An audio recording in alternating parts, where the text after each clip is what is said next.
Hello everyone, কী অবস্থা সবার? আলহামদুলিল্লাহ সবাই ভালো আছেন। আজকে এক মর্মান্তিক এবং যন্ত্রণাদায়ক একটা ঘটনা ঘটছে। সেটা হচ্ছে আমার অফিসিয়াল একটা প্রজেক্ট ছিল ভাটিয়ারির দিকে। দ্যাটস ওয়াই কলিগকে নিয়ে যাচ্ছিলাম। আমার বাইক অফিসেই ছিল, আমার কলিগের বাইক টিভিএস টেকার, বাইকটা নিয়ে যাচ্ছিলাম।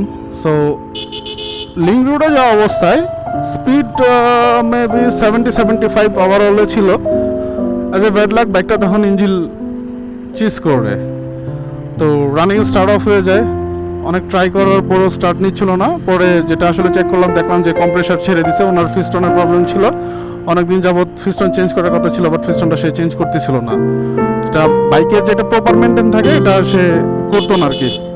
তো কি আর করার, যদি ওই আশেপাশে কোনো গ্যারেজ অ্যাভেলেবেল ছিল না, পরে ম্যাক্সিমাম 1 থেকে 1.5 কিলোমিটার বাইকটাকে ঠেলে নিয়ে যাওয়া লাগছে। অনেক পরিশ্রম হওয়ার পরে যা একটা গ্যারেজ পাইলাম, উনি কষ্টের পরে ফ্লাগ এখানে মোবিল ওয়েল দেওয়ার পর অনেক ইয়াতে স্টার্ট হয়েছে, হওয়ার পরে কোনোভাবে নিয়ে আসলাম। সো যারা বাইকার ভাইরা আছে তাদের প্রতি আমার বিনীত অনুরোধ, সবাই বাইককে মেনটেন করার চালানোর চেষ্টা করবেন। অ্যান্ড দেন বাইকের ওয়েল সবসময় ঠিকঠাকভাবে রাখার চেষ্টা করবেন, যাতে আপনার গন্তব্যে সহি সালামত এবং প্রপারলিভাবে যাইতে পারেন। আর সেটা হচ্ছে, আর ইনফ্যাক্ট ইঞ্জিন অয়েলটা বেসিক্যালি বি মাস্ট টাইম ওয়েজ ড্রেন দেওয়ার চেষ্টা করবেন। আর সবসময় ভালো মানের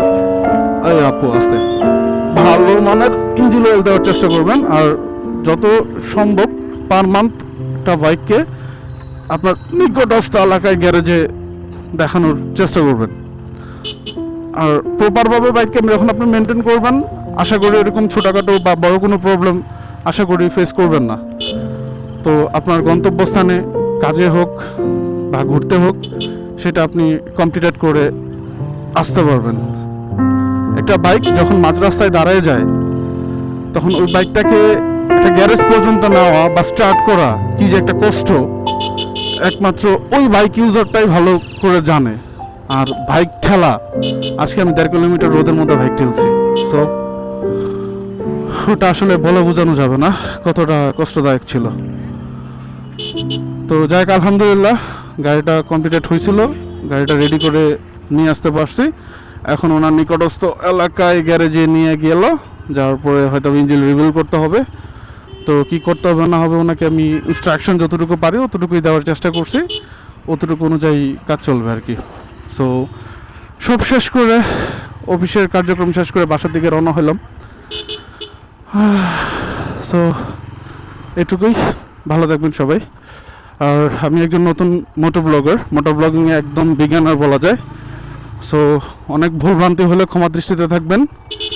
আর যতটুকু পারেন আমাকে হেল্প করবেন, গাইডলাইন দেওয়ার চেষ্টা করবেন। আমি ওই রুলসটাকে আমি ফলো আপ করার বা মেনটেন করার চেষ্টা করব। আপনাদের প্রতি বিনীত অনুরোধ, আমাকে হেল্প করার জন্য যতটুকু পারেন আপনি আপনার জায়গা থেকে আমাকে হেল্প করবেন। আমি মোটামুটি একটা স্টাবলিশড হওয়ার জন্য যতটুকু হেল্প লাগে ততটুকুই আপনাদের কাছে অনুরোধ করব, ততটুকু দিয়ে হেল্প করবেন। সো আজ এতটুকুই, যাচ্ছি বাসায়, কথা হবে পরে, টাটা।